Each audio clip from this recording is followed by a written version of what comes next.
Di segmen terakhir ini kita meminta kepada narsum untuk memberikan kata-kata pesan-pesan terakhir. Silakan Pak Ya. Ahmad Sofyan. Ya baik, karena kejahatan terhadap anak ini ada 3 dimensi yang saya sebutkan tadi, ada penculikan, perdagangan, dan penjualan. Kita akan melihat bahwa anak-anak itu tidak hanya untuk kepentingan uang ya, tetapi juga dieksploitasi. Ada yang dijadikan objek seksual atau objek-objek kerja paksa, perbudakan, ya, kemudian adopsi ilegal dan macam-macam.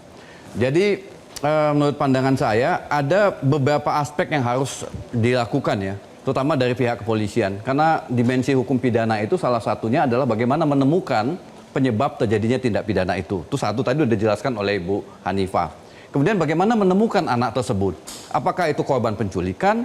Apakah korban perdagangan atau korban penjualan? Jadi bagaimana menemukan? Sehingga memang SDM kepolisian di unit PPA perlu meningkat, perlu ditingkatkan supaya mereka bisa melakukan investigasi dan menemukan alat bukti. Kemudian juga begini, yang kita juga jarang ya melakukan itu dalam hukum pidana kita adalah bagaimana melakukan registrasi terhadap child offender. Di banyak negara seperti di Australia, pelaku-pelaku kejahatan anak, apakah pelaku penculikan, perdagangan, atau pelaku penjualan anak, itu diregistrasi.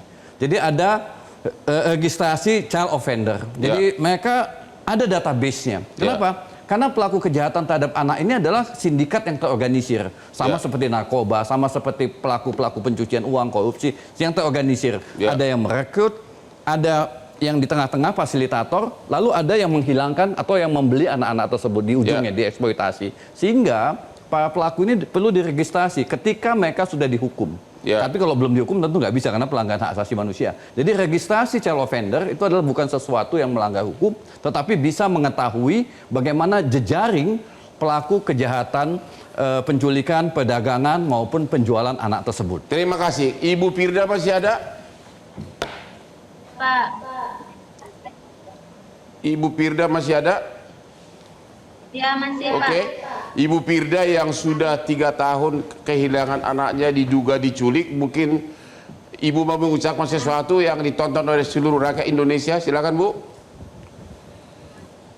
Ya, kami memohon kepada para pihak kepolisian, tidak hanya kepolisian Marobungo, tapi seluruh kepolisian Indonesia, khususnya kepolisian Semarang. Tolong kami Pak, karena Makassar, maaf. Tolong kami Pak, karena kami sangat besar harapan kami, karena Bilkis kan ditemukannya di daerah kami.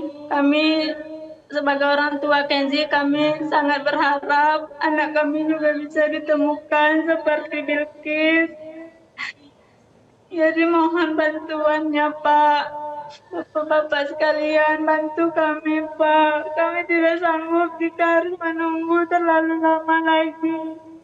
Kami butuh kepastian di mana anak kami ada, baik masih ada ataupun sudah tiada. Kami butuh jawaban. Anak ibu sekarang umur 6 tahun ya? Iya. Kalau misalkan nih Kenzi itu lagi nonton, lagi lihat ibu di TV sekarang, apa yang ibu ucapkan sekarang?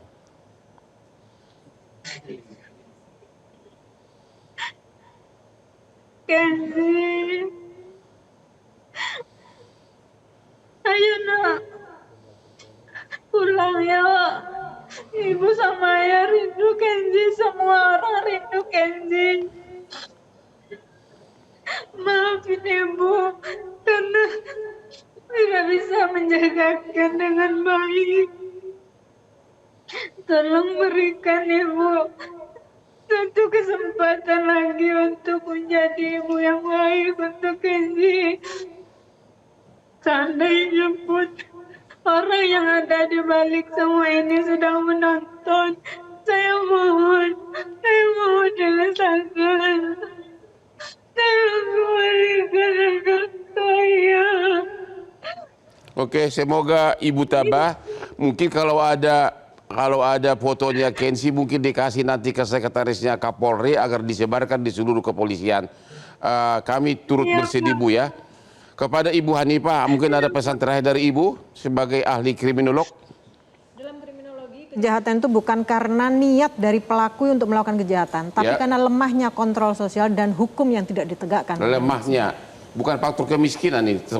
Anda lihat, Karena tiga itu, Bang, Ya. karena lemahnya kontrol sosial juga mendukung kejahatan ini terjadi. Ya. Karena setiap kali kita ngomong ke orang tua adalah jaga anakmu, tapi bagaimana? Apakah komunitas, apakah sosial juga dipersiapkan Ya. untuk melindungi anak? Ketika masyarakat atau secara sosial ini tidak ada perlindungan, ya kejadian ini akan terus terulang.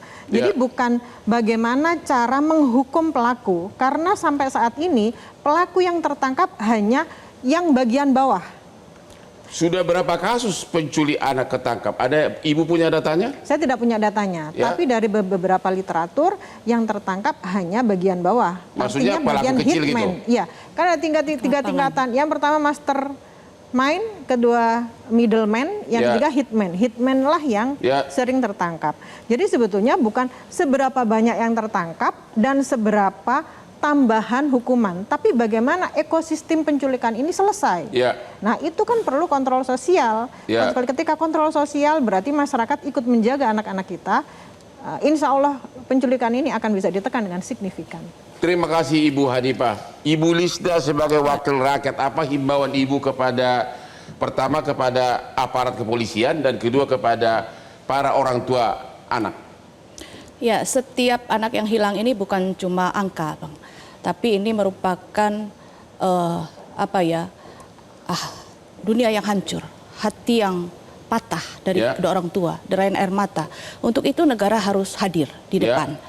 Dan saya di sini sebagai wakil rakyat dan juga sebagai ibu begitu Ya. memahami bagaimana pentingnya hadirnya seorang anak dalam keluarga kita. Ya. Untuk itu saya mengajak seluruh pihak, mulai Ya. dari keluarga, masyarakat, pemerintah, aparat, untuk bersama-sama kita menyayangi anak-anak kita sehingga kejadian-kejadian ini segera terungkap dan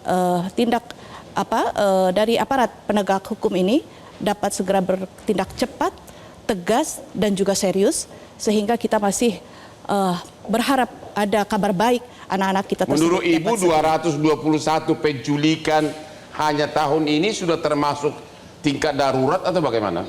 Menurut saya sangat darurat, Bang. Sangat darurat? Sangat darurat, karena satu nyawa anak itu sangat berharga. Sangat darurat ya? Ya. Bapak juga mata sangat darurat, 221 Sangat penculikan. darurat dan pengawasan terhadap pencegahan penculikan itu juga sangat lemah dilakukan. Misalnya di tempat-tempat publik itu kan banyak CCTV. Ya. Bagaimana CCTV itu terintegrasi dengan kepolisian setempat sehingga cepat gitu loh. Begitu anaknya hilang karena terintegrasi, polisi pun bisa langsung bergerak. Jadi tanpa harus memeriksa CCTV yang ada di wilayah itu. Jadi sebetulnya di banyak negara untuk pengawasan terhadap anak, pemasangan CCTV di tempat umum yang dibenarkan itu terintegrasi dengan kepolisian setempat. Jadi begitu anaknya hilang di tempat umum, mereka lapor ke polsek setempat langsung bisa buka CCTV-nya. Jelajahi cara baru mendapatkan informasi. Download Metro TV Extend sekarang.